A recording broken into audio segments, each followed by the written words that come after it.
Hey everyone, welcome back to the channel. Behind me I have a 2010 Acura ZDX. This has the 3.7 liter V6 in it and it has approximately, or I believe, 110,000 miles on it. And today we're going to be replacing the spool valve for the VTEC system. And before we go ahead and begin, if you haven't subscribed to the channel, hit the subscribe button down below. Definitely smash the like button because it helps the channel out. And with that said, let's go ahead and get started on today's video. So before we go ahead and begin on this job, I just want to kind of explain how we got to this stage here because it may not be super clear in this video. So this vehicle was at a Acura dealer and it had a code P2646, I believe, which is like the rocker arm oil code.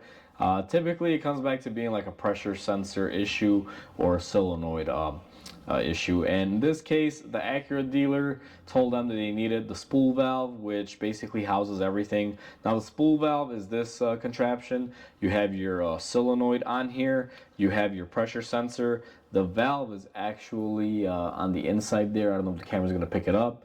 It has a screened gasket, and then it's also your oil filter adapter in the housing. So there's a whole lot going on this. Now, this particular vehicle, I did not diagnose. The customer brought me this part and said, hey, I need you to replace this, how much it would cost. I gave them a quote, and they said, go ahead and do it. So I don't really have any diagnostics behind this. Now, I did do my due diligence, and I did look at a few things, and it just seems as if this pressure sensor has failed, causing this issue. But it is an inherent trait on these Honda Acura motors to have this valve in here also have issues, and also this gasket, if I'm able to get it off. It has a screen filter on there that can blow out, causing issues, or during debris clogging it up. But either way, customer brought us this whole assembly, so we're going to go ahead and replace it today. They didn't want me to diagnose it. Now typically I wouldn't take a job like this on, but this is a really good customer of mine, so you know, I don't want to just say no to it. He just wants to save money. That's why he's bringing it here, because apparently Acura wanted an arm and a leg for labor to do this, even though it's actually pretty simple. In order to do this, you're going to need this whole assembly. You're also going to need an oil and filter, because this thing will be getting an oil change after we do this. Once you have all those components, you're ready to replace what they call a spool valve, which in my eyes is an oil filter adapter with a bunch of other things. So anyway, let's go ahead and get started on this repair. Just wanted to explain this to everyone just so we're all on the same page. So now we are on the passenger side of the vehicle. We already took off the tire. We have the car in the air, and our spool valve is basically located right here by the axle and by the crankshaft. You can see where our filter is in. You can see our pressure sensor, and the solenoid is a little bit ways up there. But this is the general area that we're going to be working in. First things first, I'm going to set up the camera in the best angle that I can to show everyone the process, and then we're just going to go from there on replacing this. So I have the camera set up, and where you're going to want to begin is I have my drain pan underneath. I'm going to go ahead and remove my oil filter. That's where I always like to start on these, and then we're going to let that oil drain out. Once it fully drains out, we're going to go ahead and remove the filter and bring everyone back in here. Actually, as a matter of fact, I don't really think there's much oil in here, so let's go ahead and just take this off now. Basically crack loose the filter and get it out of the way, just like that, and we're just going to let the oil drip out of it. Once it subsides, I'll bring you guys back in. So our oil has kind of subsided and done draining. What I'm going to do is come here from the back side. We're going to push our connector in for our VTEC pressure sensor, and you want to be careful. You got to unlatch it and pull it out. Now on this one, this little insert came out with it, which does happen from time to time, so we'll go ahead and put that back into your connector there if that does happen to you. So that's disconnected. Now for our VTEC solenoid, the wire is a little bit harder to get up there. Now this is where it's difficult. I'm gonna have to move the camera out, but you're gonna follow your wire up here, and we also have a connector that we are going to disconnect. Now I can't do this with everyone watching me because of the angle. The best thing that I can do is position everyone out to this angle, but you probably won't see much either way, and you have to kind of come up in here and figure out where this connector goes to, and then basically pop it off. And this is a little difficult. This is probably like the most difficult connector on this whole job. And I got a hold of it right there, and we should have it disconnected. Let me see here. Now my connector is disconnected, but it's actually being held on a bracket. So let me grab a pick, and I'm going to dislodge the bracket, and I'll show you once we disconnect it. Alright, so we got our VTEC solenoid disconnected. Now this connector, and I apologize, I bumped the camera there, it goes up on a bracket that's a little bit farther up there. It's really hard to get the camera in there, but basically right here it'll slide up on that bracket. In order to get it off, once you disconnect it, you will see on the back side here we have this little tab. What you're going to want to do is pull that forward. So basically right here you're just going to pull that tab. I don't know if the camera picks that up very well, and then as you have this depressed, pull down on it, you should be able to slide your wire out. Now as far as any connections that we needed to disconnect, that's pretty much a majority of it. There's nothing else there. We have one bolt here, one up here, and then one right up there for our housing that we need to take off. I'm gonna get the camera set up and we're gonna go ahead and take these off. Now one word of advice is that when you remove bolts like this, try to keep them in the correct order, because you don't know if one of these is longer or shorter than the other, and you definitely don't want to drive a long bolt in a short hole. That'll ruin your day and your engine. So just be mindful of that as you're removing hardware from this. Now let's go ahead and take these off. So I got everyone positioned in the best position possible. We're gonna grab our 3/8 ratchet with a deep 12mm. That's what these fasteners are. And we're going to sneak in here, and these sometimes could be on here pretty tight, so what we're going to do is go ahead and just crack them loose. These actually are on there not that tight, which is good. I've come across a few of these where these bolts have a little bit of a pop. Now that one had a little pop, but not a whole lot. And once that's cracked loose, we're going to move all the way around to our third bolt. And once you crack them loose, they should come off pretty easy. So what I'm going to do is just take my socket here and spin them off. Now this is going to be my top one, and once again, keep your bolts in order. So this one is a long bolt. I think these may all be the same, but it's also a really good cautionary thing just to play it safe. We're going to find out here in a second if they're all the same or not. Actually, I do think these are a little bit longer. Yep, so there you go. We got two different fastener types. You can see one long, one short.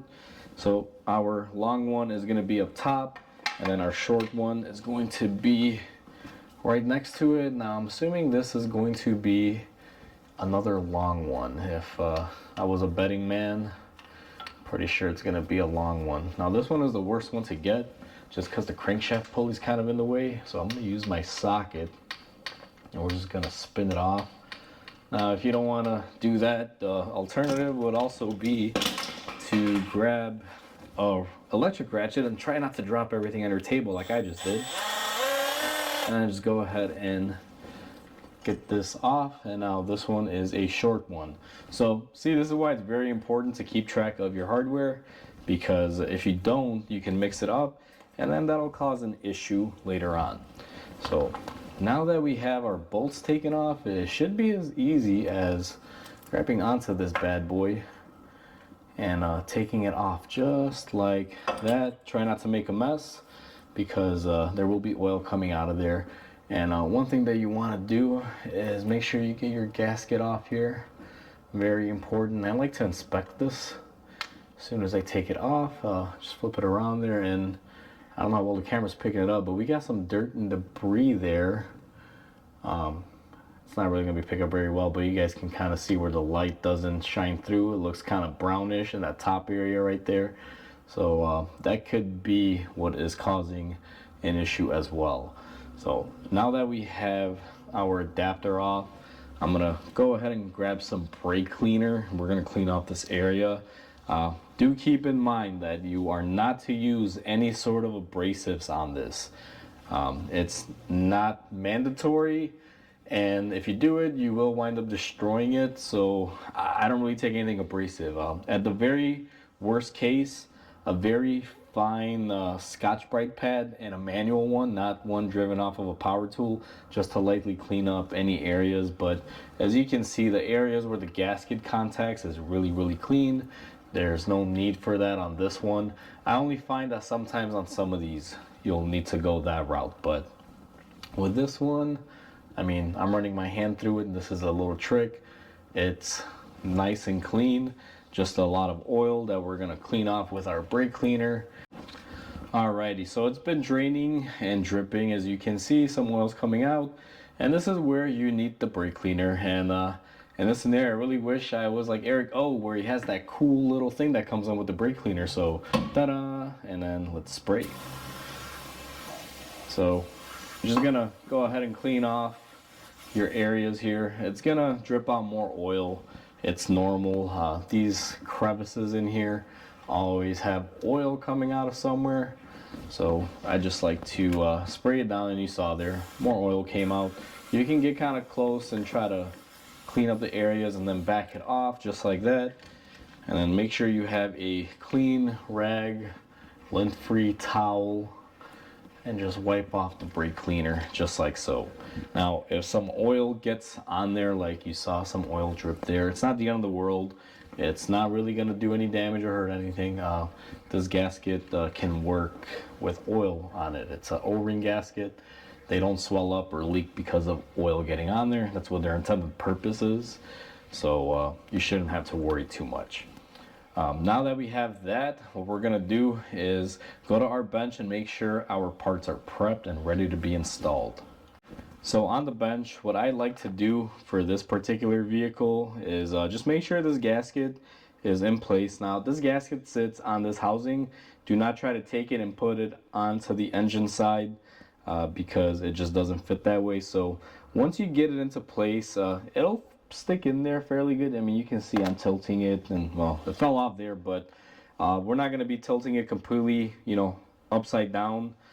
To get it in there. So make sure your gasket is in there just like that.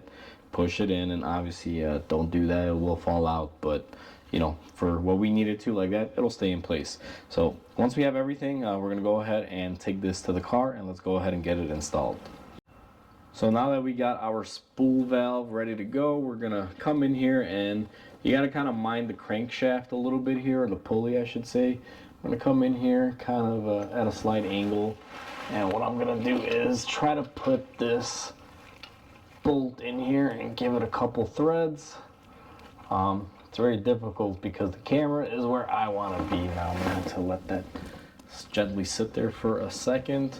We're going to grab our other bolt here, and we're going to go ahead and get this in place just like that.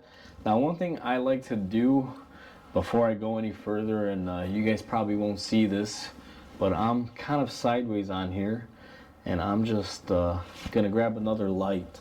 And this is one thing I always like to triple check, is to make sure the gasket didn't shift on us. It shouldn't have, but sometimes you never know. So I'm here towards the side, shining a light. I can see our gasket. It's in place, so we are good to go. What we're gonna do is go ahead and gently start tightening down our bolts. Now I'm going to take our last one here.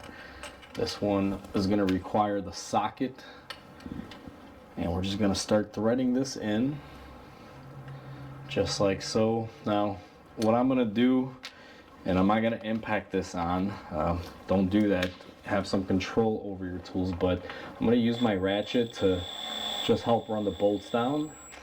And notice I'm not giving it any juice, just using it to spin it down all the way, because these are fairly long bolts. Now that one's not going to work too well. So basically, once you get to this stage, and what I'm going to do is not really show all of it, but we're going to tighten all of these and torque them. What I always like to do is I like starting up here in this center part and kind of working my way out, kind of like when you torque on a tire in a way, is the best way to put it, where you kind of go in a star pattern. I like kind of doing a similar thing to this. Now there is a torque spec for this, and I highly recommend that you torque these down Don't just tighten it to tighten it. You can if you want to, but make sure you look up your torque spec for your individual year.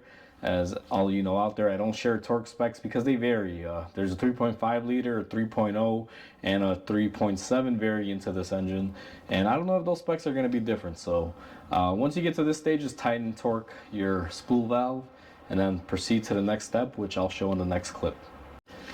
Now that we have everything tightened and torqued, what we're going to be doing, and this may not be real easy to see, is we're going to go ahead and reconnect our sensors. Now this one, we're just going to connect our pressure switch, and this one is very difficult once again to show, but you're going to line this up on here, see if we can get that bracket situated. And I'm doing this blind for everyone here, but one-handed you should be able to get this hooked up here. So once you have it in place up there, there we go. We were just able to click it in, and just like that, our VTEC solenoids and our pressure sensor are connected. One thing that I'm gonna do while I have this space opened up is we're going to go ahead and just clean up the general area where any oil or anything that we spilled might be. I just use my brake cleaner, nice and clean. These Hondas, the way they design these oil filters is horrible. They basically leak right over the frame when you change the oil. Not really a great design. At least it's easy access with or without the wheel on. It's still easy to get to, but overall design is just really bad. So once you get to this point, you're pretty much all done. What you would want to do is go ahead and drain your oil, get your new filter, then fill it up, and go ahead and clear your codes or whatever you got to do, and your car's all set. Now on this particular car, I'm gonna go ahead and change the oil. I haven't done that, and I'm not gonna cover it in this video. So for right now, I'm gonna leave the oil filter off because we are waiting for a genuine Honda filter to come in that we currently don't have, but I'm gonna drain it in the meantime. So we are all set. That is how you replace your oil filter adapter or housing slash spool valve, whatever you call it. I call it oil filter housing, oil filter adapter, but they have many names for different things that are basically the same. But anyway, it's really simple, quick, and easy. It's actually not difficult to get to. Removing the wheel will give you your best odds, just gives you a lot more room. As long as you pay attention to which bolts come out of where, that's something to really be mindful of. And the only other thing that I would say be super mindful of is just your torque. That thing does not take a lot of torque. Have a torque wrench, make sure you get it to proper spec, because if that is left loose and it's not super tight or tightened up good, you will be leaking oil pressure and you may destroy your engine. So be very mindful of that. Make sure you torque it correctly. It's an engine component that needs to be on there. So overall, that's pretty much it. It's actually really simple. This should take you about 30 minutes if you're doing it on the ground with the jack. Shouldn't be that bad. So hopefully everyone enjoyed this video. Hopefully this video helps everybody out. As always, comment, like, and subscribe because it definitely helps the channel grow. I hope everyone has a wonderful day, and I'll catch you on the next video.